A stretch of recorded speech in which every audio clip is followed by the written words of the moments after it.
हिंगोलीवरनं नांदेडकडे जाणाऱ्या भारतरत्न नानाजी देशमुख रेल्वे उड्डाणपुलाची अवस्था अवघ्या 2 वर्षात वाईट झालेली आहे। या रेल्वे उड्डाणपुलावरनं वाहनांची मोठी वर्दळ होत असते।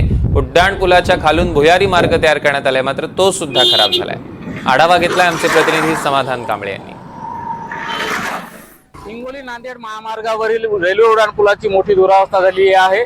2 वर्षापूर्वीच या रेल्वे उड्डाणपुलाचं काम करण्यात आलं होतं, मात्र या रेल्वे उड्डाणपूल आपण बघू शकता मोठे खड्डे पडलेले आहेत। भारतरत्न नानाजी देशमुख उड्डाणपूल असं या पुलाचं नाव आहे, मात्र या संपूर्ण पुलावर जे आहे ते मोठे खड्डे पडलेले आहेत, त्यामुळे वाहनधारकांना मोठा त्रास सहन करावा लागत आहे।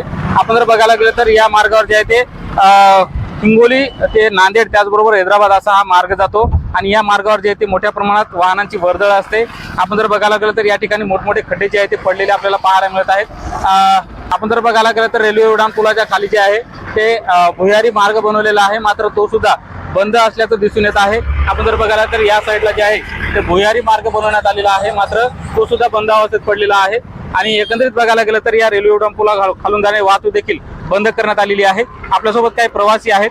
दादा, या रेल्वे उड्डाणपूल 2 वर्षाखाली झालेला होता, मात्र संपूर्ण पुलावर जे आहे ते खड्डे पडलेले आहेत, पूर्ण जीर्ण अवस्थेत झालेले आहे। हे पूल सुरू होतात 6 महिन्यात याची लाइटिंग बंद झालेली आहे आणि याचे गड्डे पडणं चालू झालेले आहे आणि असा विकास झालेला आहे या शहराचा। आमच्याकडे काही व्हिडिओ सुद्धा आहेत, नवीन अंडरग्राऊंड पूल बनतोय त्याच्यात पाणी लिकेज आहे, अशी परिस्थिती या पुलाच्या नंतर त्या पुलाची सुद्धा होणार आहे। बरं, आता ठिकठिकाणी या पुलाला तडे गेलेले आहेत, संपूर्ण खड्डे पडलेले आहेत। किती दिवस टिकेल पूल?